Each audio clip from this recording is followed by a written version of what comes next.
नमस्कार सांग मैंने आपण समस्त मो चैनल फूड कॉर्नर को अनेक अनेक स्वागत। आज मुझे अति सहज आउ चटापट बनई पार्थ पोटल आलू तरकारी प्रेसर कुकर बनई देखेबी। तो चलते देखिए आज रेसिपी। पोटल आलूर तरकारी बनवाई मुझे आग पोटल आलू को भल भाव धोई नहीं एमती बड़ बड़ पीसेस काटी नहीं। मु गोटे कुकर अल्प तेल नहीं जाइए। तेल गरम होगापर से पोटल आलू को दे देती।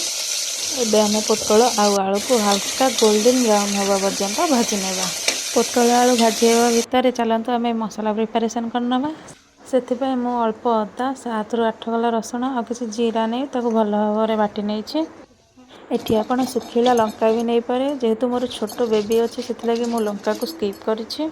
सांग माने आपण मानक जदि मो वीडियोटी भल लगी थाए ताले लाइक शेयर करबा संगे संगे मो चैनल फूड कॉर्नर को सब्सक्राइब करियो को जमा भी भूलिबेनी।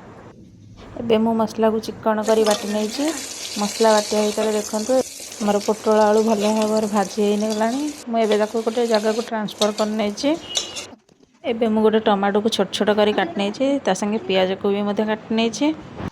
चलतु एबे पोटल आलू बनवाई आम मसला प्रिपारेसन करनवा। से मुझे सेम कुकर अल्प तेल नहीं जाइए। तेल गरम होगा पर एबे मु पियाज पके नहीं आ पियाज को भल भाव में भाजी नेबी। सांग माने आपण माने भी केबे पोटल आलू तरकारी को प्रेसर बनई कि जदि बनई ताले मते कमेंट माध्यम रे निश्चय जणाइबे। एबे हमर पियाज भल भाव में भाजी हो गलानी। मु एबे सेथिरे काश्मीर रेड चिली पाउडर पके देछि जोटा कि राग न थाए। एबे आमे सेथिरे अदा रसुण रो पेस्ट पके नवा ताको भल भाव में कसी नेबा। एबे हमर मसला कसी आसलानी। एबे मु काटिकी रखिथिबा टमाटो को दे देछि। टमाटो को सॉफ्ट होगा पे आमे मसला साथे टमाटो को भल भाव में भाजी नबा। एबे देखंतु टमाटो मसला साथे भल भाव में मिसी जाइछि। एबे आमे सेथिरे किछि बेसिक मसला दे दबा। अल्प पानी दे मसला को किछि समय कसिबा को छाडी दबा। एबे मसला हमर भल भाव में कसी हो गलानी। एबे मु आवश्यक अनुसार हळदी आ स्वाद अनुसार लूण दे भल भाव में गोळै नेछि। एबे मु पूर्वर भाजी रखिथिया पोटल आलू को मध्य सेथिरे दे देछि आ किछि समय मसला देहरे मिसिबा को छाडी देछि। पोटल आलू मसला देहरे भल भाव में मिसी गला पर एबे आमे आवश्यक अनुसार पानी दे दबा।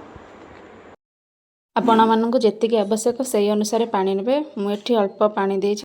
एबे मु कुकर लिड बंद करके ताको गोटे हुइसिल आसीबा पर्यंत छाडी नेछि।